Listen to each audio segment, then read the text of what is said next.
Fantasy Football Daily. Today we are with Sig Bloom of Football Guys. I've been a longtime fan of Sig Bloom. I'm very excited to have him on the show today.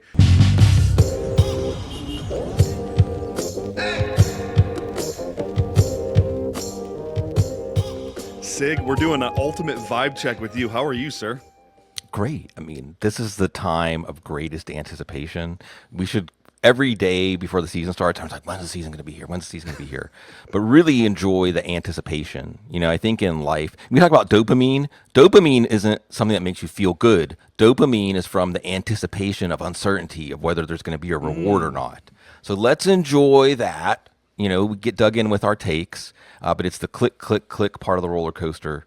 And we're going to puke on each other. We're going to scream, laugh, cry, all those things. And at the end, we'll go back to the beginning and start over like we always do.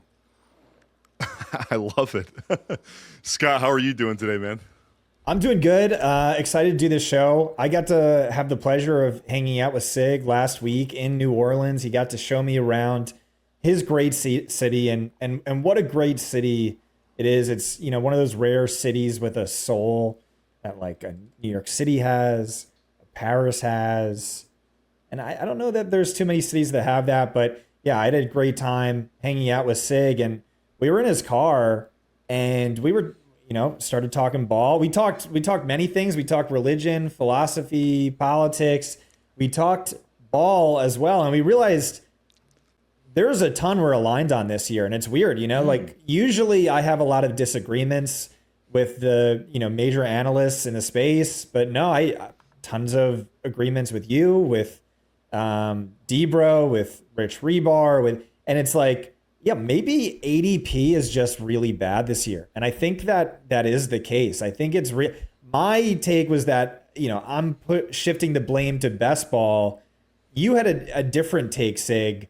Do you want to explain what that was? Yeah. And also, yeah, go ahead. I'm just talking out of my orifices like I always do, so I'll qualify it. But I just wonder if the introduction of AI is creating another layer of groupthink. And I would guess that under the hood, AI just uses projections for rankings, or at least the least sophisticated way to make rankings is just to do projections, right? And projections don't capture a range of outcomes, and they're very rigid. So it's a one data point kind of thing, the ordering. It's not based on the range of outcomes. And then you have this groupthink. And in general, guys, I think we could do a larger philosophical discussion about ADP, that ADP is inherently backward looking, that ADP is almost like has the residue or remnants of the bias that people carry forward, that it's information, but it's not information that should guide our behavior. It's just information about what a behavior will be if everybody thinks that everybody's going to have the exact mean or median outcome of their season this season. Yeah, I think a lot of the blame is groupthink, and that's partly where I was putting it too. Is just, you know, how entrenched, you know, the major analysts are looking at best ball ADP that doesn't really change, is fairly static. But like this segues perfectly over to like what we saw last year in the DFS streets and the year before that was with the rise of sims, people using sim tools is, yeah, kind of everyone fell into like the same style of play, the same stacks. And so it really made a contrarian approach all that more effective. But, you know, in redraft today, you kind of don't have to go too off the rails. It's really just kind of easy and obvious. And so, Sig, we agree on a lot of the same my guys this year, but who are some of your my guys? Yeah, and you're right that it doesn't feel as, don't get me wrong, there's all kinds of uncertainty and ambiguity, but in fantasy football, looking for places that ADP is off a little bit is, you know, whatever. I mean, we can do that. But really, you want to look for the places where ADP is off a lot. And don't get me wrong, a lot in the first few rounds can be like 5 picks. I mean, later on, it might be like 2 or 3 rounds off.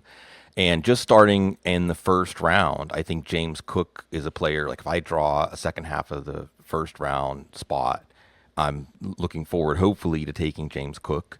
And in general, I think that part of the draft and the running back value, especially with the running back injuries in preseason, that's going to really solidify. And so then in the second round, you might not want to take a running back. And I think Brock Bowers is a layup there, especially in PPR leagues, but maybe even not in PPR leagues. And the third round, I find myself taking Javonte Williams or Chris Olave a lot. In the fourth round, I find myself taking David Montgomery a lot. DJ Moore in the fifth round a lot. I'm finding myself taking a second tight end in PPR leagues with 3 wide receivers and a flex. I think when you're looking at guys like George Kittle and Dalton Kincaid and Sam Laporta and Tucker Kraft and where they're going in drafts, maybe even Kyle Pitts, they're probably as good of a flex as the wide receivers that are available there. That's something else that I'm seeing as a trend this year. So it starts to line up, and I think that some of it is just based on the same misgivings or the same misinterpretation of what happened last year and what's coming this year, so that it does create a focus on the same players because it seems pretty clear where the groupthink is off. So some of the players we talked about in the car, one of which was Parker Washington, another was David Montgomery. You want to make the case for either or both players? Sure. I mean, Parker Washington, look, here's the too long didn't read, okay? The Jags found something that worked, and they're going to keep doing it. And that's before we get into any of the off-season buzz or the camp buzz, okay? Now every single item, whether it's the observers or the team themselves, is saying, yeah, Parker Washington looks like the number 1 receiver. There was even, I'll put a little cherry on the sundae, guys. There was a Cohen was talking about Jacoby Myers, and he was wanting to put praise on him. And he basically said, like, Jacoby knows, like, the ball's not going to come to me. But if I'm doing my job's important, and maybe the ball will come to me. Yeah. Wow. I mean, look, guys, this year, and shout out to Gregg Branos, of course, and Coach Peak Index. This year, I was talking about on a show yesterday, like insider trading. Like we're getting coaches doing insider trading with us if you're just listening. Like our players, Josh Allen said, after hitting DJ Moore 3 times early in the game this weekend, he said, we're going to do that every week. He's telling us. Every week, I'm going to keep throwing to DJ Moore until the defense takes it away. I mean, this is not difficult. I love it. I want to tie this back to ADP a little bit before you get into Montgomery and we continue Washington. How much do we steer ADP though, Scott and Sig? Like, if there's so much fantasy football content out there, if we're all relatively aligned on certain guys this year, like a Parker Washington, like a David Montgomery, it seems like the ADP should come up. So why isn't it? What's going on?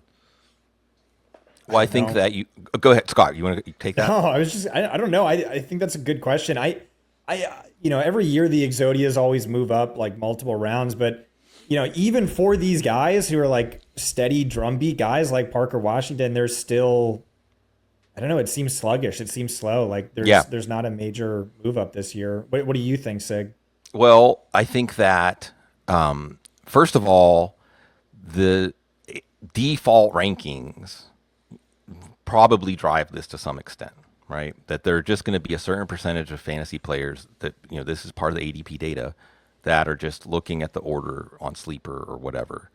And that's going to be slower moving than ADP as far as catching up to, the conventional wisdom in the streets. I do wonder, and this is a question I can, put out there to the listeners and the viewers, is ADP a rolling average? Like when we see ADP, is it only drafts from the last 7 days or something like that? Or is it just the cumulative ADP based on all drafts from the beginning of the 2026 fantasy football season? Because if that's the case, the residue of all the old data is still there. So ADP can only course correct so much, Right. So I think that there's a question of like, it's funny how we just accept ADP. I mean, at Football Guys, we do like a consensus average across like 13 platforms. That's how we try to like take out all the vagaries of ADP. But I think there's a fundamental question of like, how is your ADP calculated that we haven't even asked? Like some ADPs might actually be calculated different or they're supposed to be different. That's a great question. That actually is phenomenal. I know for dynasty leagues, like there's sources that have like last month ADP, last 2 months. You can set that criteria, but yeah, you can't really with some of the sleeper ESPN and Yahoo. It is like, yeah, what the ADP they're providing, what is that based on? Is it last 2 weeks, last 2 months? Like that actually is a phenomenal question. What would be great for all the vibe coders out there, see, I shouldn't give away these ideas. I should just take it for like assignment football guys, is something like an ADP tool where you have a slider where you can be like, like I want to see it, just from the last week. Because you could be like, hey, a week and a half ago is when this injury happened, or a week and a half ago is when this coach said this about this player, or when Najee Harris got signed. What did that do to Cam Scadaboo's ADP? Like, I just want to see the drafts. Yeah. And I know that I've seen like scatter plot points, like Fantasy Mojo, Darren and Armani will put stuff out with FFPC where you can see it like the scatter plot. So you can see it over time and then you see the trend. But there's a lot we can do to be more specific and transparent about data that will help the whole endeavor go forward. And to Scott's point about, he called it what, best ball brain or whatever. They're like, even still, what's the date today? August 20th, we're recording this. Most home leagues aren't drafted yet. Like, so that ADP is not even a fact. Like, we're not even factoring that in. So that is tricky. We are heavily reliant on best ball ADP early in the process, and maybe that is making it also hard to course correct. So that's really fascinating. Yeah, so David Montgomery. Let me get David Montgomery. I'm not trying to talk over you, Scott. I don't want to forget Dave Montgomery because you originally asked me. It's pretty straightforward. This team, Joe Mixon, I mean, really, again, you want to do the TLDR, Joe Mixon running back 6. We thought less of Joe Mixon at the time he got traded to the Texans, and the league thought less of him than the league thinks of Dave Montgomery and the Texans think of Dave Montgomery. He's rested, you know. He is the kind of guy who wants the ball on every play, and he will give everything. He fits the mentality of the team. Kalen Rutledge, their first-round pick, is one of the first-round picks. I know offensive line talk isn't sexy, guys. But the Rutledge pick was, we are going to assemble a bunch of bouncers throwing people out of the club. I mean, that's the makeover of the offensive line has been about that. And my thing with this Jayden Higgins injury, I want to like cross myself and say, man, that sucks. That you're more 12 personnel, more 13 personnel. Who wins? David Montgomery. That's a great call. It wasn't your take that you gave me in the car. Wasn't just your love of David Montgomery, a love that I share, but it was a little spicier than that. Sig, you said better than Barkley. I mean, team running back. You know, I mean, team kicker, team defense. If you had team running back, you could capture a lot more. No position is more environmentally sensitive for fantasy football than running back. It's true. So if you just say Houston team running back, I mean, you know this team loves to run. They have a defensive-minded head coach. They've got a good defense to keep games on running game scripts. You know, we've seen, again, a similar case of let's bring in a veteran running back who knows how to carry the load and have him do it. I mean, to me, if you look at that and compare that to Saquon Barkley, you know, Stoutland's gone, new offense, A.J. Brown's gone. And this is another pivot from that, Scott, where fantasy football hive mind is inconsistent. If A.J. Brown is so impactful that he's worth a second-round pick in fantasy leagues, then that's going to make Jalen Hurts' job more difficult not having him. Like, like just boom, you know, if he's that good, if he's that impactful, then whatever Kevin Patullo and his wrong-headed play calling or offensive line injuries, you know, I mean, that's the thing. It's like, are you making excuses for a player, or are you saying? And look, the interesting thing about Jalen Hurts, by the way, let's go into the weeds here, is more than one person I've talked to, including Gregg Rosenthal, has indicated like Jalen Hurts was not exactly like loved by the team. You know, this A.J. Brown stuff was probably a little bit of a canary in the coal mine, and that Jalen Hurts, when you hear stuff about like he's doing stuff, you know, he's really changed this offseason. There's some of it's like the hit piece about how he's not that flexible. He likes to do what he likes to do. You guys remember that earlier in the offseason. Mm-hmm. But some of it is, again, Gregg Rosenthal's on my show last week, and I asked him as an NFL reporter, you know, someone who's an insider now, and you were covering fantasy football for the first 10 years of your career, what are we getting wrong? And he said personalities. It's about personalities. A lot of times workload, target share, all this stuff. It's about who likes who or who doesn't like who. And I think with Jalen Hurts, there's a hidden part of the story here of like, does he really become like part of the family, or is he still off on Jalen Hurts Island, sort of spiritually? And where does that go again with the team not really having? They don't have to keep him for more than like one more year after this contractually. Really, if you look at his contract. So this is a massive fork in the road for Jalen Hurts. All this is to say, like Saquon and Tank Bigsby is a better outside zone runner than Saquon Barkley, who had to watch Todd Gurley this offseason to be like, I got to remember how to do outside zone. I just don't associate Saquon Barkley with like put your foot in the ground and get up field with smoke coming out of your nose. Like he lacks decisiveness. Yeah, that's his game.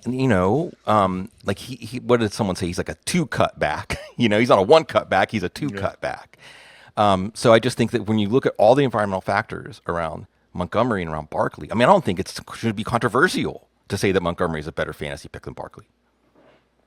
Wow, I love it. And you talked about team identity with Houston, like the dudes they brought in. You mentioned Rutledge, but Wyatt Teller, he's an angry, downhill gap scheme blocker who's going to thrive in that system. Braden Smith, another one, comes over from the Colts, angry, violent type of player. Like they're definitely changing the team identity and what they want out of the run game. And I on paper, it looks like it's going to work. We'll see, I guess. But I definitely love the direction. And that's where Montgomery's going to thrive. Coming from Detroit early in his tenure, it was a more gap-heavy scheme. It was way more downhill and physical. As they transitioned to Gibbs, it did lean more into the outside zone and the inside zone stuff. So I definitely think Montgomery, he's probably in the perfect situation for him to be a bell cow.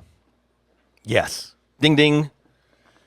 I need a cowbell, actually. More cowbell. That's the Dave Montgomery. That's it, guys. The Dave Montgomery clip this year when he has when he has first game against Buffalo, when he has like 25 carries for 110 yards and a touchdown, 3 catches for 15 yards. More cowbell. I want to press a little bit more into your Eagles takes. You have some Eagles pessimism, it sounds like. Well, uncertainty. Look, if we did a show, guys, it would be fun if we did a show. I bet you if the three of us did a show every day, we could come up with like a discrete, it would be like the Salon. It would be like it wouldn't be like a fantasy football talk show. It would be like, let's delve into a topic and opine and navel gaze. Let's say we did a show, guys, on the 32 offenses ranked by level of uncertainty, right? Like an offense like, offenses like Detroit and the Rams and Cincinnati, like we have almost no uncertainty. Like we know what those are. Oh, Joe Burrow is taking some snaps under center. Okay, but we know what those offenses are going to look like, right? Like lots of continuity, like really strong forces at the quarterback position and things like that. Then there are other offenses where we're like, well, geez, there's a lot we don't know. I mean, new offensive coordinators, new personnel, maybe a new quarterback, The Eagles, I feel like, are one of those teams that would be at the top of the list of like, I don't know what we're going to get. I really don't. Again, Jeff Stoutland, okay, other than Dante Scarnecchia, I mean, I don't think there's been an offensive line coach that like influenced fantasy football without us even realizing it, right? Why was it just like get Eagles, Eagles, Eagles, get Eagles, get Eagles? Jeff Stoutland. The health of Lane Johnson, who said, it's my last year. Now, someone do the data set of guys who said, it's my last year at the beginning of the year. I don't know, but I'm not confident he's going to stay healthy. He showed up at camp like a week late for personal reasons or whatever. Cam Jurgens and Landon Dickerson are definitely injury risks. Now, they got a guy, Markel Bell, and they got another guy, Lampkin. So, I mean, Howie, right? In Howie we trust. And maybe it won't matter. Dontavian Wicks, we'll see. Dallas Goedert, he's actually kind of a load-bearing player for this offense. We thought he wasn't going to be with this team like 2 years ago. Devontae Smith already has a hamstring. Mekhi Lemon already has a hamstring. There's also a question of, JSN, yes, Devontae Smith can do, you guys see the spider thing like with Hard Knocks where that JSN like break and then he went like 6 different directions? Do you guys see that? It was cool. I mean, that's some cool use of like new technology to illustrate something. Devontae Smith can do a pretty good impression of that as a route with Slim Reaper. But will his body hold up to that kind of punishment every week? So, and the other thing about the Eagles, guys, is there was just this malaise. Like, I wonder about Nick Sirianni as a leader of men, Me too. Like, if it's not working, like, what is he going to do, Like get the San Diego chicken costume and stomp around and like light Have himself Big on Dom yell at some fire. people. I don't. I mean, I'm saying like I don't Have know. AI write some more speeches for him. Well, So, also, yes. you didn't even really mention it, and I think this is maybe the biggest, most consequential part of their offseason is the move to Sean Mannion as the play caller, where, I mean, 12 personnel is his, primary pass concept generator, and Jalen Hurts has routinely refused to throw over the middle of the field throughout his career, and that's going to be asked of him in this system. Like, you can't run that system, the under center, heavy play action, boot stuff, without throwing to the middle of the field. I'm curious to see how that goes. And Hurts has been good doing it in his career, but he hasn't really done it at a high level in terms of volume. So I philosophically, you couldn't ask for a more different offense this year than what Jalen Hurts has played in throughout his career. And we know he's the most coordinator dependent quarterback in the league. When it's right, he looks awesome. Both Super Bowl performances of his have been amazing, but when it's bad, he looks really bad. So I think that's hugely consequential for this offense. And then you mentioned the A.J. Brown departure. If he's as good as we think he is, that obviously is a big deal for them. Yeah, and look, there's a larger story. You brought up Sean Mannion, which is good too, because I was talking to someone yesterday, and I do too many shows. I can't even remember who I talked to. But we were talking about Drew Petzing and Paul Charchian, and we were talking about Drew Petzing, and he said, "Yeah, I think Drew Petzing, there was probably going to be like a bidding war for him because look at the guys that got hired after him, right? And they, at least Declan Doyle has like some experience." And he's been under Sean Payton and he's been under Ben Johnson, but he's young. He's never called plays in his life. And then Sean Mannion, who at least was a quarterback coach and under Matt LaFleur. And I guess, guys, if there's a inherent thing here with Mannion and then David Blau, it is, hey, backup quarterbacks, sign with teams based on who you get to learn from. And I was wondering, Scott, if it's like catchers in baseball, that maybe there's something about the way you prepare for the game as a backup quarterback is transitions to preparing for the game as like an offensive coordinator or even head coach in a way that no other job on the team does. Just something about like what you need to know. Go ahead, Scott. No, I think there's something to that, but I'll also quote our good friend Adam Harstad. Harstad's razor, everything is selection bias. So I wonder if it's also, they're prioritizing Right. smart, pseudo coaches in the quarterback room to help out the starter kind of thing. Yeah, it's always good to invoke Adam. So anyway, let's see how these guys do. David Blau hasn't even been a position coach. Do you learn enough as a backup quarterback to be a play caller 2 years out of the game? Let's see. I mean, obviously the data set's not perfect with Philly and Washington because again, it could be like we're getting noise like about Laramie Tunsil got hurt, and so on. But it's very interesting, guys, because I think it's very new. I think the NFL, this is a data set where the only data we have are these two guys. Yeah, it gives me a little comfort. David Blau was interviewed by the Lions, where he played, and they thought about bringing him in. I guess that gives me some comfort. But yeah, it is still a little. We don't know. Yeah. So, was there something I was supposed to be talking about? See, this is where like put this on the. Nah, don't put it on the editing floor actually, because we're real people. But go ahead, Brett. Save me. Somebody throw me a line. Yeah, we're good. Scott, you wanted to hit Gregg Rosenthal stuff. Well, yeah. So you alluded to it earlier already. You were kind of the one who broke the news to me when we were hanging out.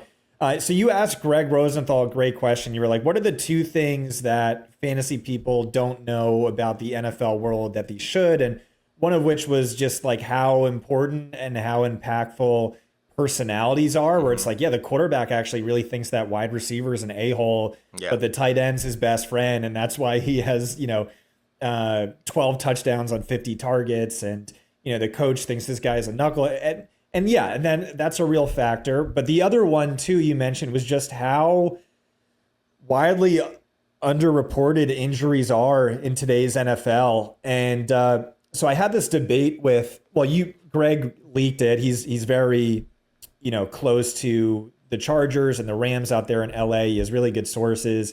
And he said basically that Ladd McConkey picked up an injury in August, that the team was aware that he wasn't going to be anywhere close to 100% all year, and that 2025 is sort of going to be a lost year for him.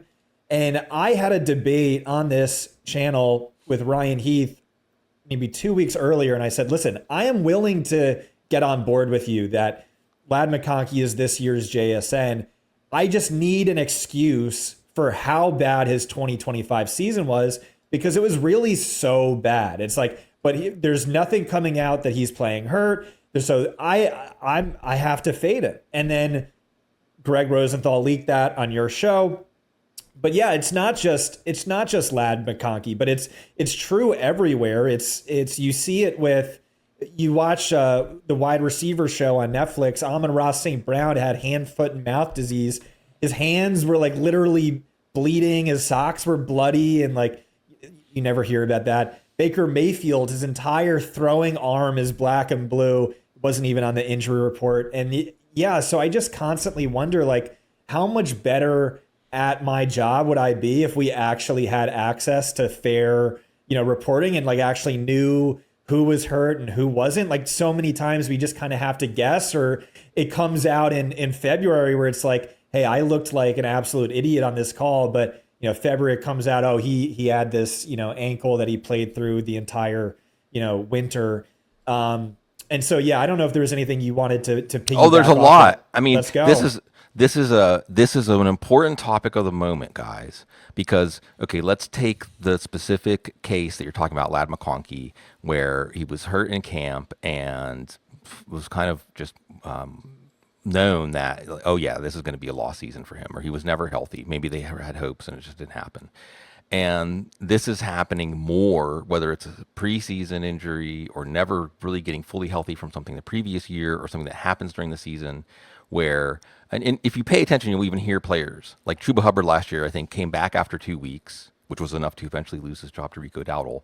But he didn't say he felt like himself until like 8 weeks after his calf injury. Right. Yeah. And players often don't talk about this stuff. I remember Dr. Gene Bramwell, who I had the great privilege of working with for years and years, true innovator in the like fantasy football injury medicine intersection. Love Dr. Gene. Did he retire?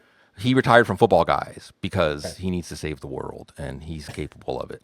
And he said players always inflate how good they're feeling, Like if a player says 70%, they should say 95. I mean, they're all going to say like 95%, and when they're not healthy.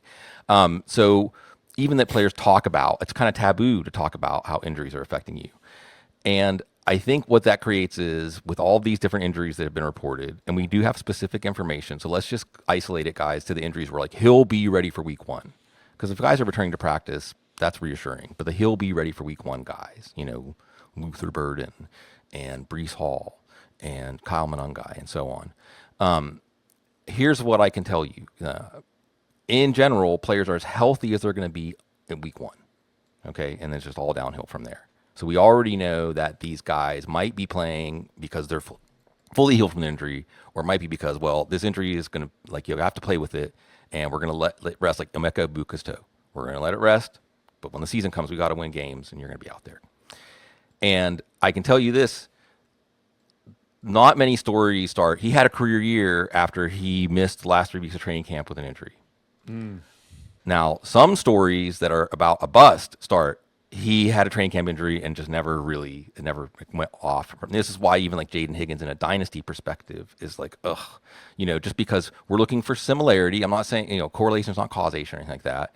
But I know that if I'm looking for somebody who's going to be an overachiever, somebody who's already broken the injury seal and is sitting until the first week so they can be ready to play, is probably not going to be an overachiever, much more likely to be an underachiever. And then you have to start asking, well, what would that mean for this offense if this player is an underachiever? You can start asking about the ripple effect. That can affect how you look at players. And then the other thing, Scott, that I think you bring up that takes me in a whole different direction is, what if we knew, What if we do? One of the ways I always said this, Scott, was if we could trade bodies with the player during the season, you know how they did that thing for like with men where they could simulate the pain of a period? They would put it on a dude and like turn it on. You guys know what I'm talking about? Yeah. And the guy's like, oh my God.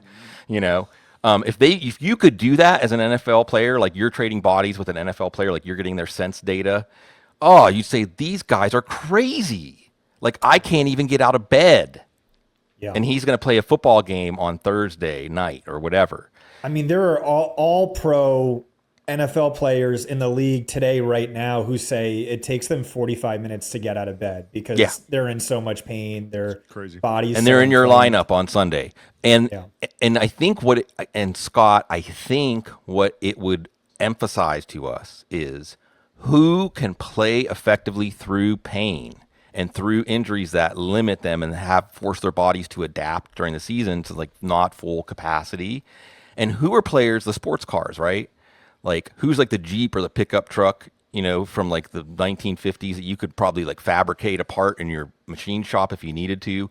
And then who's the sports car that, once something's misfiring, it's going to be like a ghost you can't chase, like Lamar Jackson last year. Like who are the players that once the injury seal is broken, you have to think of them as a different player for the rest of the season. And I think we can look back on that and we can say, who at least we have data, like this guy can play through injuries and play well. And this is a dude that you just want him to sit, like you almost want him to sit an extra week from the time frame that's originally given. So you feel comfortable that he's actually gonna have a chance to be himself when he comes back. It's also on a team level as well. Like Pete Carroll, notorious for kind of encouraging guys to play through injuries he really shouldn't. Like Tyler Lockett, notorious, would play through anything, but would just like suck because like, hey, he should have been on IR. Right. I think we saw that with Brock Bowers last year. Also the Tampa Bay Buccaneers where, like Baker Mayfield, I mean, he did this with the Browns too. We talked about this many times, Sig.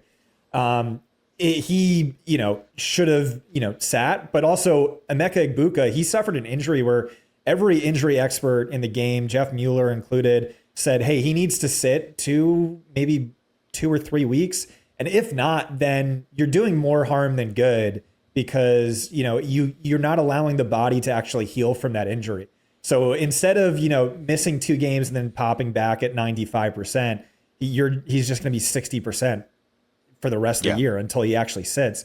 And that's exactly what happened. He didn't miss a single game. So I think there's really a lot to that. Well, and the important thing is just to like wrestle with it. What I don't like are these overly simple approaches. Like I don't pay attention to preseason injuries. I don't think there's anybody out there being Chicken Little and fading every single preseason injury. But these are the places where you can find. So here's another layer to all this, guys. And I did a show with Jeff Blaylock, who was a friend of mine from a long time ago, from Austin. And he's a football guy now. It's called Dynasty Compass, and it's cool because we're talking about our compasses, right? And one of the things that occurred to me when I was doing the show with him was, and this, just like as above, so below, like what applies in fantasy football applies in life usually. It certainly applies in, there's a lot of stuff with football too. What you witness today can change the meaning of what you learned yesterday. What you witnessed today could change the meaning of what you learned yesterday. Yes. So, for instance, like Lad McConkey, like you're searching for a why, Yeah. And you have a story of the Chargers offense. It was Joe Alt and Rashawn Slater, who, by the way, still hasn't been in practice yet. And Tarbiah just went down yesterday. By the way, while we were doing this show, guys, it was reported that Sam Laporta has a hip injury that may keep him out into the regular season on this topic. Anyway, as we learn more about what happened, it should change our expectation of what's going to happen. Yeah, I mean, that shouldn't be controversial. And yet I almost feel like while there's all this injury news and stuff coming out of training camp, guys, what it makes me want to do is go back and look at last year and make sure that I've properly contextualized last year with all the corrections we have. Because you'll hear, like, when Michael Wilson says something like, well, I was playing the X whenever Harrison was out, that Drew Petzing's offense focused on X. Now I'm playing a different position. This is going to be different, I mean, these things, like, we're getting information about last year as players are talking about this year, and it should be changing what we think is going to happen this year. That's fun. Scott, can we dive into some vibe checks on that note? Let's do it. Yeah. So Brett, in this show sheet here, filled out a number of questions he's dying to ask you. Yes, we could do lightning round. If you want to give me like a timer, we're going to go for volume where the points double. Yeah, I definitely have a few good ones. What do you think what are you expecting from the Texans now that our guy Jayden Higgins is down for the year. Should they get aggressive and trade for a wide receiver, or do you think they're going to beef up 12? Like, where are you kind of at? What you feeling? I would love to see Kayshon Boutte there, but I'm curious on your thoughts. Yeah, I think that Lance Zierlein, who I trust for lots of things, especially things Texans, said, Boutte, Franklin, makes sense, and they are good fits, but doubtful that a team competing with them to go to the Super Bowl would trade them a player. I think somebody brought up Alan Lazard. He was like, Lazard fits, but that's the point, right? I think he brought up Gabe Davis, and someone said Gabe Davis is hurt, but blocking wide receivers, big-bodied wide receivers, but not necessarily skilled wide receivers or wide receivers who are, Mac Hollins would be a perfect guy for them, but I think the Patriots again aren't going to trade with the Texans. So again, what's going to happen? I think more 12 personnel, more 13 personnel, because guys, Brevin Jordan is healthy for now, knock on wood. They like Cade Stover. They drafted Marlon Klein in the second round, another one of the teams that drafted a second round inline tight end. And he's more of like an upside project, but he still projects as an inline tight end. Of course, they've got Dalton Schultz, So I think you're just going to see a lot more 12 and 13 personnel. And it brings down the ceiling of the offense as a whole. But I think we could see even more Woody Marks. Just a team that may run the ball 450, 500 times when you look at the running back carries this year, because that fits how they win. Again, defensive-minded head coach. I think that's something we don't talk about enough. Defensive-minded head coach is happy to win games 20-9. And I can tell you what he doesn't want. That's his quarterback taking a sack on third. Turning the ball over, yeah, too. Exactly. That was how did they get evicted from the playoffs last year, Yep. Yeah, and the amount of field goals they lost out on because Stroud did something goofy on third down. We just can't have that. We gotta take the points and run. That's a great call. Were you in on Montgomery before the Higgins news? And that's just I've taken every single draft. I just felt again like I looked at the second round running backs guys, and I think like there's some tantalizing upside, say with Chase Brown and Kenneth Walker. I get it. Go ahead. Sorry, I just remembered another great take you had, Sig. Mm-hmm. I was just going to say that Hampton. Omarion Hampton. So it's the second round. So Montgomery fits in with second round running backs. Brett, as soon as I put, what's fun is do your first set of rankings of the year without looking at anyone else's rankings. Okay, like everybody should do that. Everybody should do. Don't have any idea what people out there think the first rankings you do, and then you're like, what? David Montgomery's not a second rounder. Okay, and then as Scott's saying, Omarion Hampton is, and look. Omarion Hampton can return second round value. I don't think he can return first round value. I do think he can return second round value, but that's his ceiling. That is his ceiling. And why is Mike McDaniel so giddy? Although Jim Harbaugh seemed pretty depressed about Biotish going down. They have a rookie now, rookie center with one guard position still up for grabs. The other one, And that's another thing, by the way, about Hampton. He's going to be at his best running downhill gap stuff. I know people keep talking about his outsides. I don't know what happened, Brett, if there was some run that was charted as an outside zone run and, because of the cornerback fell down, he took it for like a 60-yard run, and they're like, he can run outside zone. No. Omarion Hampton is Derrick Henry. He is Brandon Jacobs. And he's a load. Like so much kinetic energy coming downhill at you. Like you just kind of aim him at with a slingshot or a catapult, just whoosh. Like watch all of his best plays from last year. He does not change direction on those plays. Nope. He's not a processor. He doesn't have footwork, or he can't sink in his hips to react to what's happening. Now he's a load. I've heard that he's a good receiver. Almost all of his receptions are dump offs. Yes. He doesn't run routes. Okay, he's not a nifty guy, created matchup with the linebacker in space or something. He's not really even a space player. He's a battering ram. And a battering ram, like Derrick Henry has shown us, a battering ram in the right scheme, and Mike McDaniel might be the right scheme, it can be a second round or even and it's if Omarion Hampton starts breaking off 4 or 5 60-plus touchdown yard runs, he can even maybe sneak into the first round. But Mike McDaniel, why he's so excited is he has a playbook where any week he can look at the opponent and look at their weaknesses and say, we can attack that. Whether there are different, he told us, hot hand backfield, and this is one of those things, guys, thanks for letting me stretch out and rant. We've never drafted a hot hand running back in the second round. You know, we can have the data set of all the running backs that before the season the coach said, and we can do the outcome. Like, was there ever a hot hand running back that was a first round pick in hindsight? You know, I doubt it. But Mike McDaniel, some weeks, you know, if you're playing the Cowboys, you're playing these teams, like, I think more teams are going to go like 3 big down linemen now. Well, you're going to attack the edges. You're going to attack with Keaton Mitchell and Kamani Vidal. So there are going to be games where Hampton, and maybe it is like week 1, you know, I think they play Arizona, you know, maybe it is week 1 where he has 3 touchdowns and 200 yards, breaks an 80-yard touchdown run, and has like 2 more short touchdowns. And everyone's like, boo, yeah, he should have been up there with McCaffrey. And, But in other games, he's going to get like 10 carries, you know, because Mike McDaniel, my way of summing up the whole Chargers offense, guys, is 11 players will score touchdowns in the first 11 weeks. I mean, if Mike McDaniel's doing his like maestro thing, which, I mean, he wants to, I mean, that's what he's all about. So they have 3 quality tight ends. They have 5 quality. Did you guys see the Brennan Thompson tape? I mean, his acceleration is up there with anybody in the league right now. Like his acceleration like you talk about eating up the cushion. He doesn't just eat up the cushion. You know, you're like, is he going to eat it? And then the table's turned over and there's a puff of smoke and he's just gone, you know? So like, what can Mike McDaniel do with that? It's exciting.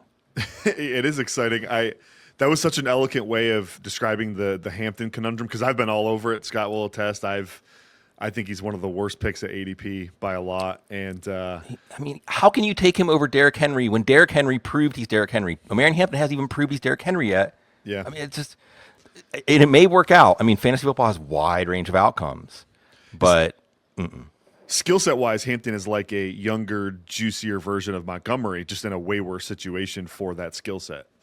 It's another thing too with the scheme stuff. Like the 2022 and 2023 Dolphins offenses were so outside zone heavy, it's ridiculous. Like, and Hampton just like biomechanically can't exist in that scheme on more than a couple touches a game. He has to be a downhill player. So, and then I said it on yesterday's show, Scott. Like McDaniel putting up wanted posters with Keaton Mitchell's face on it that scares me for Hampton. Like there was another running back he was willing to pound the table for with his GM, with his head coach, and he got him. That should scare people. Hampton's not going to be this bell cow type that's going to pay off first round value. And one thing Scott has taught me is we don't draft players at their ceiling. Yeah, we just don't. I mean, yeah. But the thing is, Brett, folks aren't even really recognizing that he's at his ceiling. That's the thing. But that's okay. I mean, this is what we've been talking about from the beginning of the show, which is like the differences seem so stark and clear that this is almost not any controversy. It's like Naughty Guard Indian culture. That's what I was telling Scott about when he almost died in my car. They have a saying, two-way pocky way. Two-way pocky way means you go your way, I'll go. It's like a way to make a fight go away. You go your way, I'll go mine. And that's kind of how fantasy football is this year. I love it. Another one I wanted to ask you about, did you happen to catch Jonah Coleman's preseason tape? Oh, where are you at? Are we going to get Sean Payton here? Did he just pass RJ Harvey on their depth chart? What's the vibe check on Jonah Coleman? Oh, I just put this out there. There's a new Mike Nuggets. I kept saying there should be player speak index. So they're doing like, it's not all just players, but it is like, that's where I got my Jacoby Myers quote from too, Mike Nuggets. And there was there were some quotes from the Broncos, and I just said, boy, it feels like they're telling us, like Davis Webb and Sean Payton, it feels like they're saying, we found our running back of the future. You know, you just watch how they talk about him. They're like, we got our guy, you know? And so I think that you're looking past J.K. Dobbins this year as RJ Harvey is a compliment. And Jonah Coleman, I'll tell you guys when they took Coleman, and let me take as a quick aside for dynasty players out there, actually, even though it's a bummer what happened to Jordyn Tyson, the first round of dynasty rookie drafts has gotten better. Like we would look back at the first round of dynasty rookie drafts and say, oh, you know, just John's dribbling, yeah, Jonah Coleman, this is coming along. You know, Malachi Fields, Cyrus Allen, like a lot of players are increasing in value. And I think that with Jonah Coleman, when they drafted him, guys, because the thing about Jonah Coleman was I watched him, Brett, I was like, he's not great at anything. He doesn't necessarily have any sort of athletic advantage, but he's just so solid. He's just so economical in his movements. He's tough-minded, you know. And when they drafted him, I was like, Kyron Williams. My head was just like Kyron Williams because I overlooked Football Kyron player. Williams. Yeah, I overlooked Kyron Williams because athletically, I thought teams are going to look. This is like Robert Henry and Katron Allen, right? Like when you watch the other running backs follow Kyron Williams in drills in practice, you're going to be like, yeah, I mean, he's, like what happened to Devin Singletary? Like he's a really good football player, but I've got a bigger back or a faster back, or a more elusive back or whatever. Even though he can do kind of all those things. And so that's, the difference between, say, a Devin Singletary and a Kyron Williams is, I think, the quality of offense and the conviction, the level of conviction by the coaches. And I think we've got that with Coleman. I really like Jonah Coleman. This was one of my pound the table for guys in this draft. And I think it's funny he went to Denver. Denver has probably, well, now that Ryan Pagnetti is an influencer and not in the league, I'd say they have the best analytics department in the NFL. And they always drafted my guys. Like they drafted Marvin Mims, Audric Estime, Troy Franklin, a bunch of guys who didn't really work out. But yeah, they were all over this guy, and it's not hard to see why. This was a major analytics darling. You look at the best seasons from this year's running back class and missed tackles forced per touch. He had 2 of the top 3 seasons. By yards after contact per attempt, he had the best season. By yards after the catch per reception, he had the 2 best seasons. By yards per route run, the 2nd best season. And so, yeah, everyone was losing their minds over Jeremiah Love. But by each of those stats, he was, right there behind him. But he carried no luster or no sex appeal.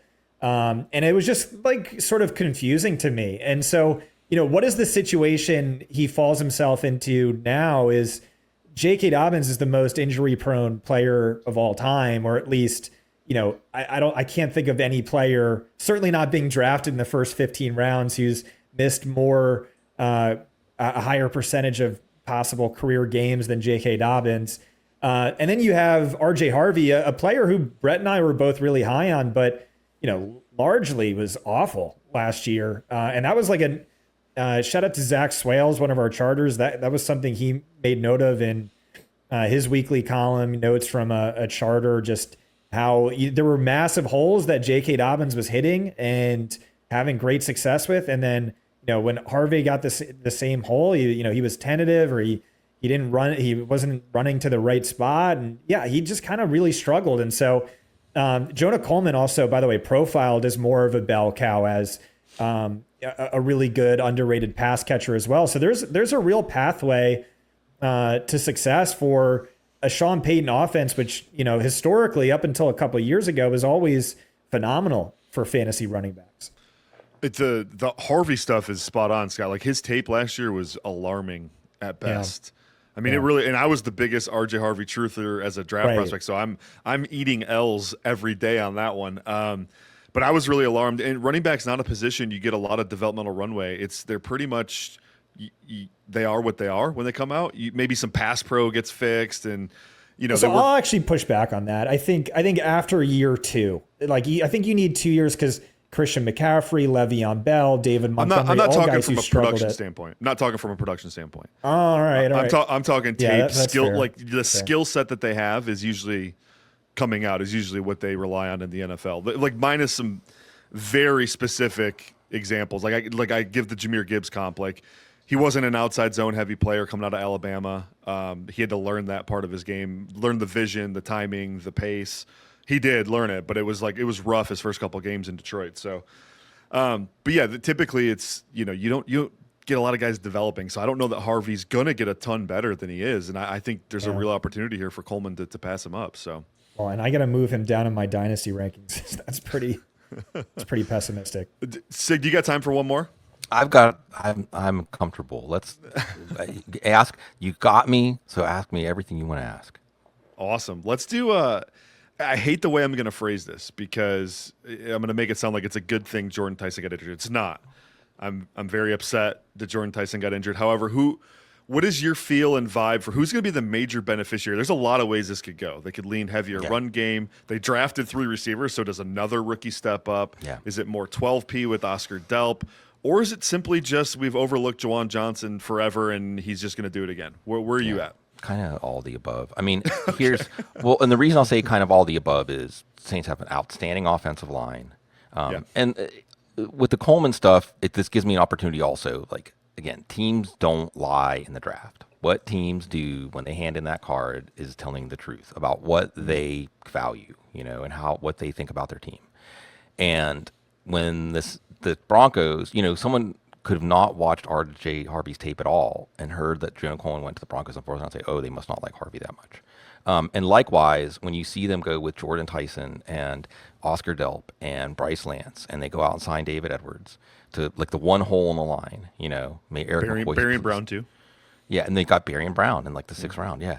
My point is, you're saying like we're going to have an aggressive pass offense. We believe in Tyler Shuck. We know that having a rookie contract quarterback gives you certain flexibility. And so what they're doing is, guys, fantasy drafters could learn something from this, right? They're saying we're going to draft as if we've got the next guy, because if they don't, what does it matter anyway? So let's go ahead and see. Like let's surround him with these vertical targets. Let's, really stress out they go and sign Travis Achan. Like, let's stress out defenses and let Tyler Shuck do his thing.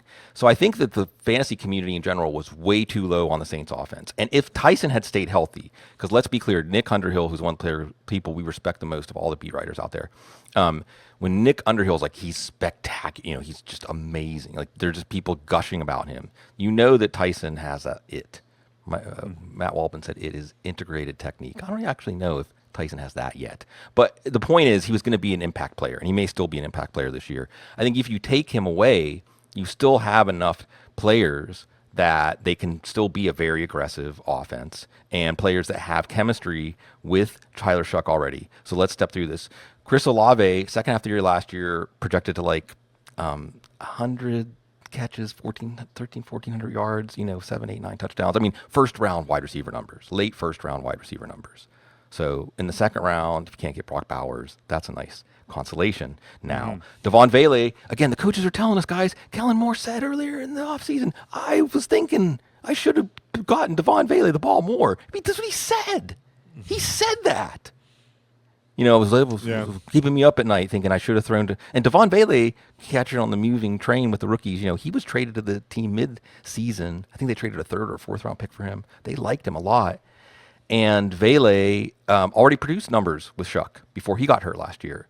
So that's a layup. I mean, Devaughn Vele as like a 13th, 14th round pick in PPR leagues, or somebody in your start 3 wide receivers with the flex PPR leagues. I mean, this guy could be a lifesaver for you. And then you mentioned Juwan Johnson. They've got the shower narrative going back to Oregon 2019. And Nick Underhill also said something like he's criminally undervalued in fantasy at the beginning of camp, like on July 27th. So he can occupy that middle of the field, and he was a big receiver originally as a recruit. So we know that that's his game. So I think, guys, there's room for all 3 of these players to exceed ADP, which then should make you ask, like, should we be talking more about Tyler Shuck? First game. So if you like to wait in your draft, guys, first game of the season at Detroit. So I feel comfortable starting Tyler Shuck in week 1.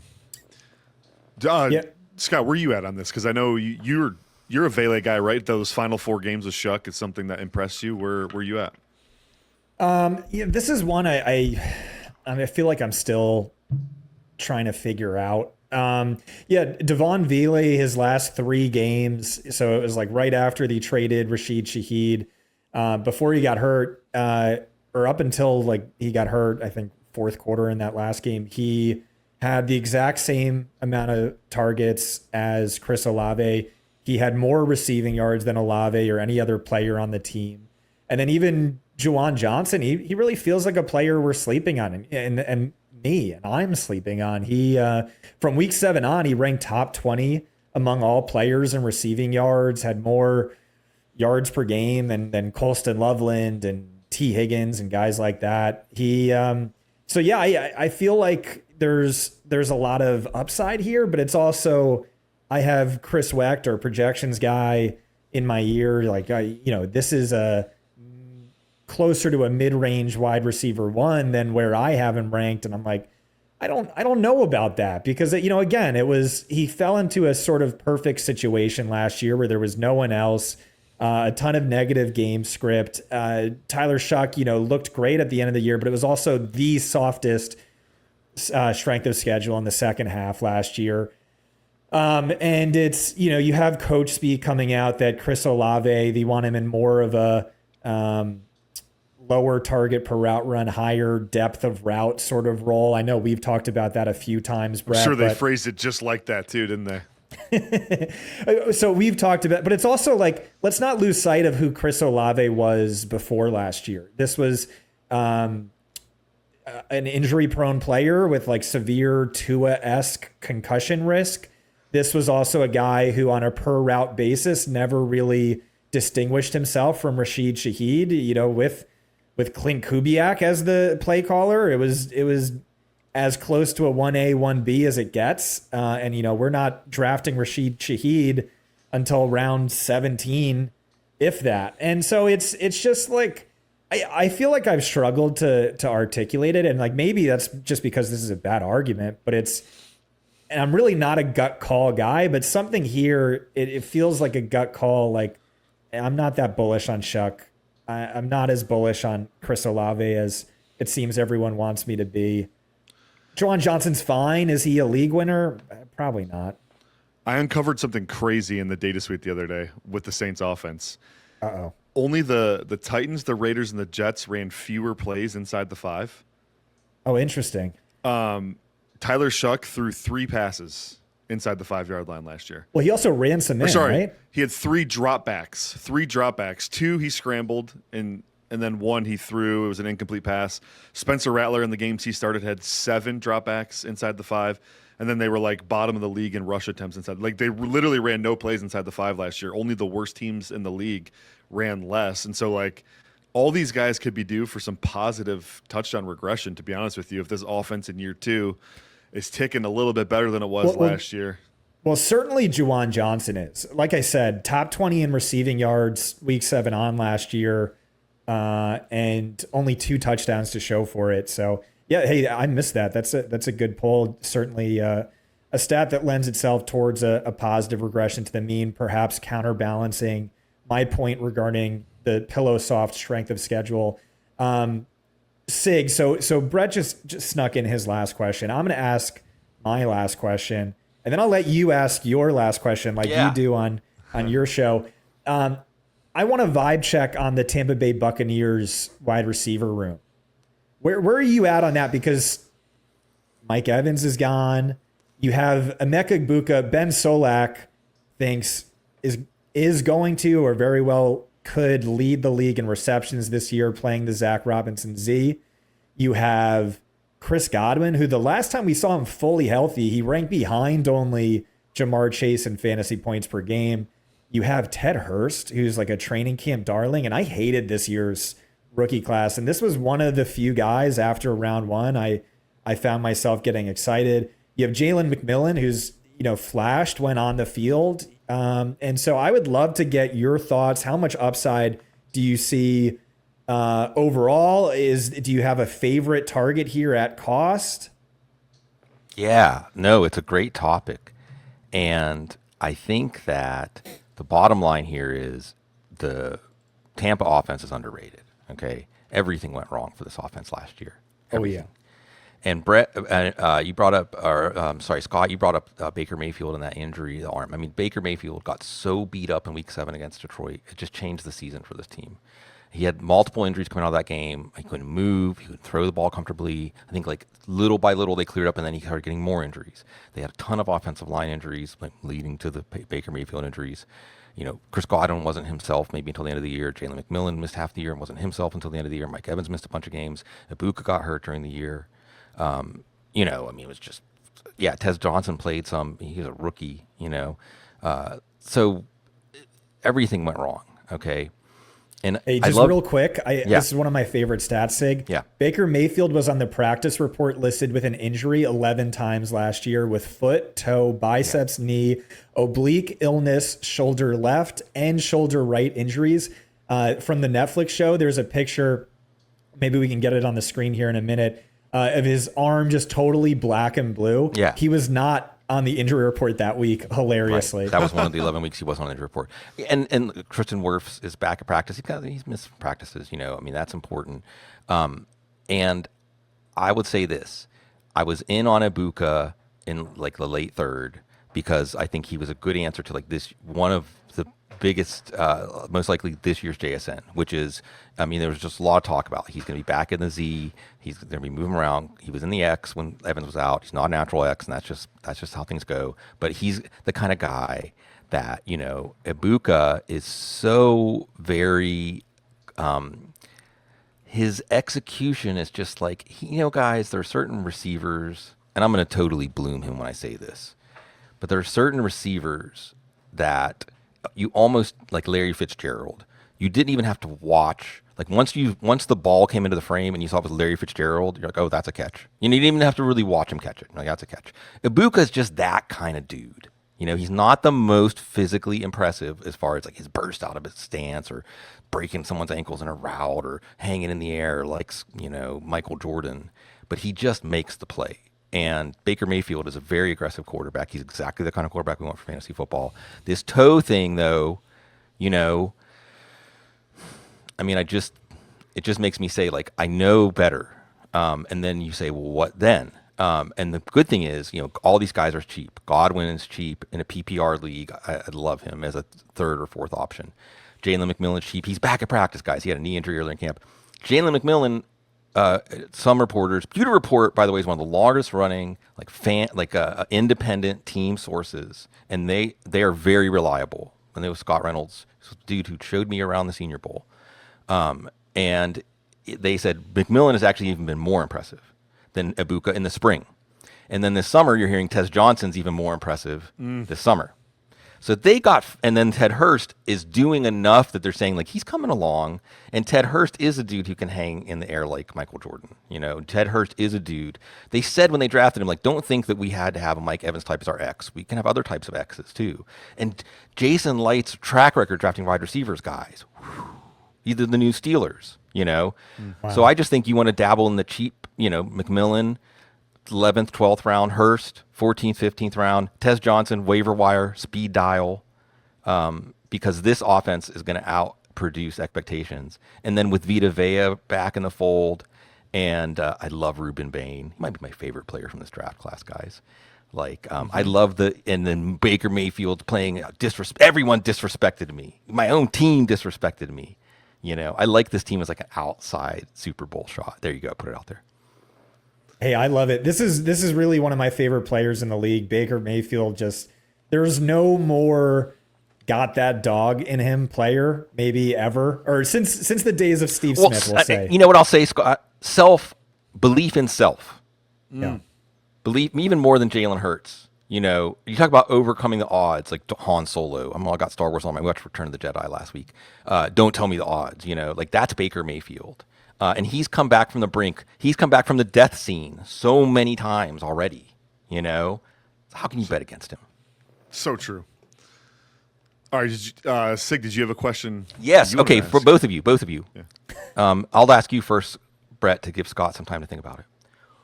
What are you most afraid of missing out on in fantasy football this year? The Chicago Bears. There we go. Yes, thank you. There's actually a sense of fear from you, Brett, because I need to hear this because we are getting destroyed, Sig. The Chicago people hate us. They're lambasting us. They hate everybody. I mean, that's the second city. I mean, I love Chicago and I love Chicago people, but it's like a complex that like we talked about, like us against the world. I know Detroit versus everybody, but Chicago's like we're kind of even against ourselves. My buddy just moved there from New York City. He calls it New York City on Xanax is Chicago. And I'm like, you need to read my mentions because I do not. New York City with Midwestern restraint.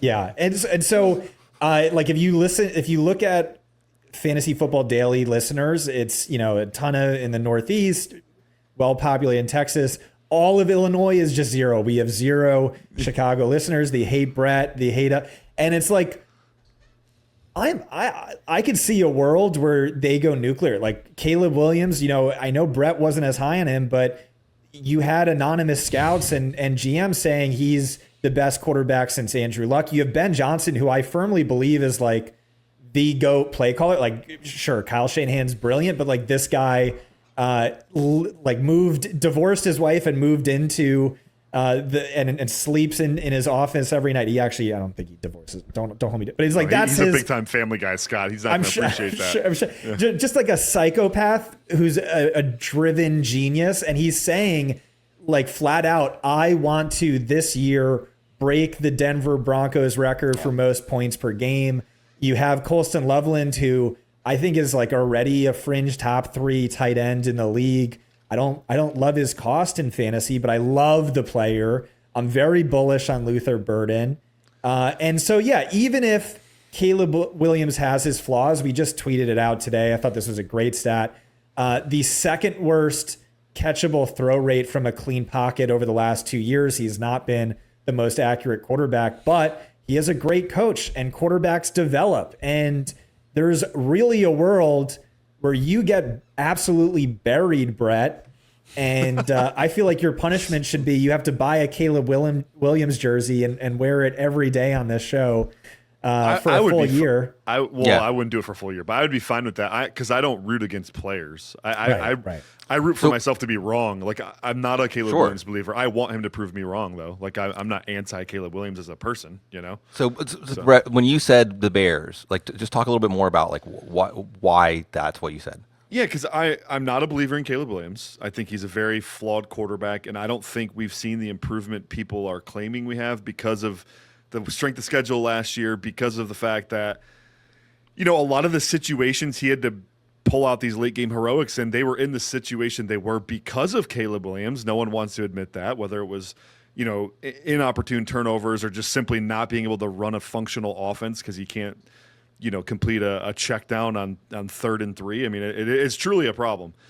And then, so I've kind of been pretty, I would say, hesitant to come along on Caleb Williams. And then, Luther Burden, I thought was a flawed prospect, and I know he's developing, and he looks like he could be great. And Ben Johnson has proof of concept with the archetype, and Amon-Ra St. Brown. Even J-Mo, I think Luther, you look at the role Luther Burden played last year, it was more J-Mo than it actually was Amon-Ra St. Brown.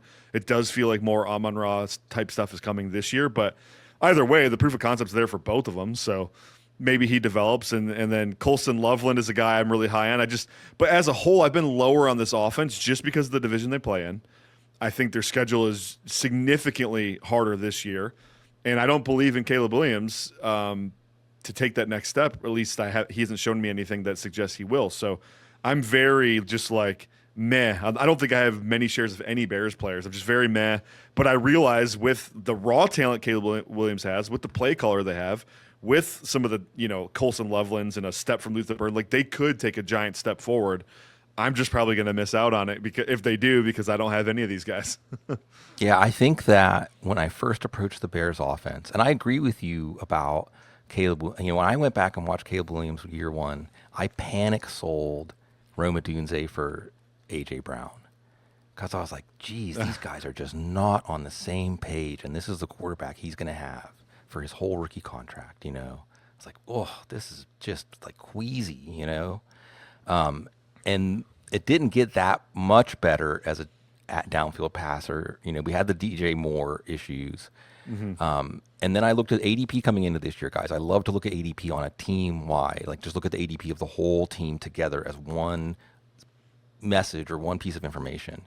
And there's just this cluster of guys in like the 4th or 5th round, Loveland, Burden, Odunze, and Swift. And it's almost like the fantasy football community is like, well, somebody is going to be good, and the offense is good enough that I want in on it, but I don't know. So like one of those guys could hit, and like 2 of them probably almost necessarily aren't going to hit. And they lost Ozzie Trapilo. Now that's a big one. He was activated and is probably going to be back early in the season. And then Drew Dahlman retired. That also got me bummed out. But then enter Ben Johnson. Guys, I think Ben Johnson might be like transformative for fantasy football. I really do. Yeah. It's almost like the love child of like a McVay Shanahan and Dan Campbell. or Sean Payton in a way, where you have like the old school hard ass like commitment. Football's not for the well adjusted, like you're referring to, Scott. But then you have an unbelievably cerebral and nuanced approach pulling in from like psychology and science and, intuition and math, and with a killer instinct, with an absolute, we want to humiliate you. We want you to want to have to, he's picking fights at WWF style with the other coaches in the division. He's challenging his guys by saying stuff like, we're going to set the record in points. To me, that's Ben Johnson saying, I know you guys can do this. We're going to do it. We're going to do it together. And Ryan Pagnetti, who you mentioned, said that the play callers, when they're looking for tendencies, anytime they think they've zeroed in on a Ben Johnson tendency, he corrects it. So even as they're like in real time tracking him, they're like, you can't get a bead on him. When Ted Nguyen, read everything Ted Nguyen writes. Mm-hmm. He's great. When Ted Nguyen asked defensive coordinators about play callers and ranked them, I think Johnson was like 1 or 2, and one of the defensive coordinators said, I can't predict what he's going to do. So one week we just like played our base coverage 7 times in a row because I thought at least he wouldn't expect that. But think about the advantage it gives you when the defensive coordinator is going into a game and saying, I can't prepare for this team the way I normally prepare for a team. Think about that. Think about how much you're dictating to the defense how the game's going to go. You have now, again, so now I'm going to really like take it home and do the closing argument. Okay, DJ Moore was a net negative for this offense. He didn't want to block and he wasn't on the same page. DJ Moore's going to be fine, by the way. And so there's a net positive, even if it's a Khalif Raymond taking DJ Moore snaps. It's a net positive for this offense that DJ Moore's gone.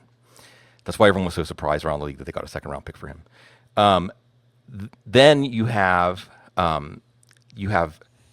Burden and you have Adunze. Again, you also have Khalif Raymond. He knows this. Ben Johnson's like, I don't have to explain anything to you. You already know everything. And then you have Xavier Thomas who can just sprinkle in this blazing speed, maybe even as a halfback. Now you look at the tight ends. Loveland, let me gush about him some more. Cole Kmet could start for like half of the teams in the NFL and will start somewhere next year. And then Sam Roush, who is a lot like that Tucker Kraft, Brenton Strange mold, if he was athletically, if he had like longer arms, was a little more like the form that teams like, he might have gone in the second round. So now you can mix and match all these 3 tight end sets. You can explosive run plays, explosive pass plays out of heavy sets, explosive pass plays out of light sets. But like you said, guys, it's just Caleb. And can Caleb make like a Josh Allen third-year leap? Because I think if you're pro Caleb, you're saying it's the same career arc as Josh Allen. I don't know, but I know if someone can bring it out of him, guys, it's Ben Johnson. I think that's dead on. Like, I think everything Brett said is right, but it almost feels like more than an impossible to fail setup. It feels like almost an impossible not to be great setup. We talk about all the most important efficiency hacks in the NFL today. Ben Johnson, top 3 in every single one. We have metrics to look at, like separation for receivers over expected or busted coverage over, and it's just like, no one is better at scheming guys open than Ben Johnson, where it's like, Luther Burden is not the most polished route runner. Ben Johnson can kind of cure a lot of ills. Caleb Williams is not the most accurate quarterback, not the best quarterback in rhythm. You got Ben Johnson calling the plays, throwing to Colston Loveland, Luther Burden behind a really good offensive line.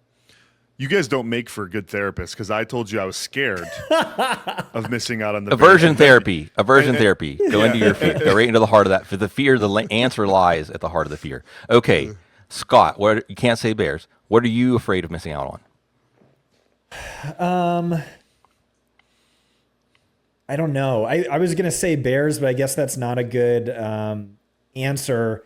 I will say, like, I'm really not that afraid of anything. It's because I know I'm going to be wrong, and like I take my L's, and I think that's really my biggest strength. Is like, I talk about this, is like every year I'm not the smartest guy in the industry, at all. I don't know too many people who care more than me or put as much effort and hard work into it. And so like I pour over my rankings, and then in January I my self-flagellation sessions where I really beat myself up. I really rub my own Not nose in really, my own guys. mistakes. You were not going to put pictures of Scott Barrett with black and blue like we just did with Baker Mayfield. Please, I mean, if we do, we need to talk because you might be taking certain things a little too much times. Right. So I mean, like, I think the best path, like any athlete will tell you, is just be like even keeled all the time. Don't get too high in the highs. Don't get too low in the. I kind of enjoy the roller coaster, and so yeah, January I beat myself up, but then I learn from it, and so, it's really instances where I'm like if I'm wrong for the right reasons, I won't beat myself up too much. It's really the instances where, because a lot of it is luck and whatnot. It's being wrong for the wrong reasons that. But even that is, again, it's you're never wrong. You're always learning. It's like that exactly. sort of mindset. Yeah. On Dynasty Compass with Jeff Blaylock this week when I recorded with him, that seemed to be a theme that kept coming up again and again and again. Guys, is like it's not bad to make mistakes. It's bad to not learn from your mistakes, not examine and self-scout. So tell me something else. I'll do a twist so I can get something substantive from you. Tell me something last year that you were wrong for the wrong reasons.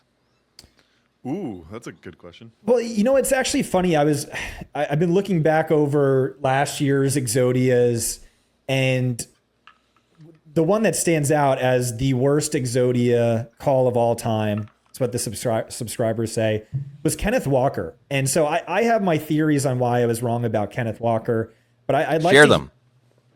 So You want me to tell you first? I'll tell you Yeah. where it all went wrong with Kenneth Walker. He practiced 4 times, and I think it was Mike McDonald who said, Zach Charbonnet's everything we want in a running back. He's here every day. I had sources with, one of Seattle's beat writers that, don't worry about it, it's nothing. But there was also the ESPN beat writer who was like, no, this is not I nothing. think Brady Henderson, yeah. Like, It this was is a also- committee. Yeah. Yeah. And it's also like I like refuse to believe it because Kenneth Walker is so much better than Zach Charbonnet. I think we saw that. But it's like that in tandem with, his injury history and the fact that Seattle had Super Bowl aspirations and were Maybe a little of the justified Gregg in that. Rosenthal stuff about personalities and relationships. But because whenever, I don't like to speculate, okay, but maybe Mike McDonald thought Kenneth Walker could have practiced more than 4 times in the summer. Oh, Because he emphasized that Jack Charbonnet is exactly what we want a running back. He's here every day, Dang, that's cutting deep. But that's it, guys. That's the stuff in fantasy football. Look, and I'm not saying you should act decisively when this stuff happens, but be open to it. So when the first few data points come in and you're arguing with it, you're like, no, that, like, sometimes assumption of rational coaching lets us down because it's not decisions based on cold analysis of who adds more value to their touches in terms of broken tackles and breakaway runs and things like that. It's an organization. Think about every workplace you've ever worked at in your life. Is everything a meritocracy? Does the people that get promoted all the best people, and the people in charge are the people that should be in charge, et cetera, et cetera, et cetera? No, it's a workplace like any other workplace. So we want to look for these clues. And coaches will tell us stuff without telling us stuff. He wasn't going to call out Kenneth Walker, but he wasn't going to say, I love Zach Charbonnet. He does everything we want in a running back. He's here every day. And when you see that, also beat writers, there's so much stuff, guys, since they said you can't share like play designs and so on, some teams are super paranoid about it, that beat writers have to tell us stuff without telling us stuff, So when you're like, that's just speculation, that's just his opinion. Know this track record of that beat writer. Yeah. And know if like they're trying to tell you, like if Matt Mayoka says something, I'm like, oh, I better pay attention to that. If Mike Reese says something, I better pay attention. Nick Underhill, we mentioned a couple times, So I think that, to me, that's like the skeleton key to understand what went wrong. Now, what makes it fun for this year is the Chiefs obviously believe the Seahawks like wronged him. The Chiefs are like, no, you're our dude. Like 350 touches, ride or die. Mahomes is coming back from a knee injury. We're going to give you 25 carries. We're going to throw screen passes. We're going to do all this stuff that you. Now he's never stayed healthy under a heavy workload in his career. And he doesn't exactly play in a way with regard for his own health, which is kind of cool for fantasy, but also kind of sucks. And I think that this is a really fun referendum for Seattle, who's saying, like, no, we'd rather spend a first-round pick on a backup running back from college who's even more of an unknown and pay him that first-round salary than pay Kenneth Walker. Whereas the Chiefs are saying, and the thing about Kenneth Walker, where this all could change, guys, is enter Eric Bieniemy. Yeah, Eric Bieniemy's that dude. Like, you want to, you could totally imagine. I'm getting tingles because I feel like I was in the room, right? Like, can't you imagine Eric Bieniemy and Andy Reid and Patrick Mahomes and Kenneth Walker's getting ready to sign a contract, And Eric Bieniemy's like, just so you know, I'm going to kick your ass, Like Eric Bieniemy's like, welcome to the team. I'm going to kick your ass every day. You ready? I'm going to kick your ass every single day. So, that's where I think the story could change with Kenneth Walker. And that's why I'm dabbling in the second round with Kenneth Walker. But also, I used him as a stepping stone to Bijan Robinson in a dynasty league. I traded Kenneth Walker and Jamar Chase for Bijan Robinson and Emeka Egbuka because I think we could, as soon as Kenneth Walker gets hurt, we're going to be like, yep, he's an injury-prone running back, and that's who he's going to be. Maybe he won't, but hurt players tend to get hurt. Well, this was awesome. Hurt people, and hurt players that's what tend to get hurt. Yep, tautologies often have truth. Love it. Sig, thank you so much for coming on the show. Can you tell the people where they can find you if they don't already know? I'm sure they do, but go ahead. Yeah, football guys. Like, we still hold court on the Twitters, because it's our community. It's like the party line for people who remember what that is. You pick up the phone, there's someone to talk to. You're not lonely. But this is great, guys, and I look forward to all of our future. But Brett, you'll be here on the couch soon. Scott, you're a couch OG. As Scott and I got to hang, and he picked the 1-1 of turtle names. The one. I say Melky. How do you say it? Melchizedek. It's a biblical name. Melchizedek. My wife and I talking about like future baby names. I'm like, I would love Melchizedek. It's so awesome. You can call She's call like him Matumbo. Melky, and she's like, absolutely not. So I had to settle for naming Sig's baby turtle. He found a baby turtle. He came to our turtle garden. He found a baby turtle. They hatch in August, and you find the turtle, you get to name it. But it's really just, guys, the excuse for us to be in each other's lives and be there for each other however we can, because that's, fantasy sports is awesome. And it's so stimulating to share space with so many live minds and cross-pollinate all of this stuff. But really, it's the affinity I think we gain for each other over the years of doing this and sharing this space with each other. That's what I most look forward to. Awesome. Well, that's going to do it for this episode of Fantasy Football Daily. Thank you to Sig, and thank you for everyone listening in. We are out.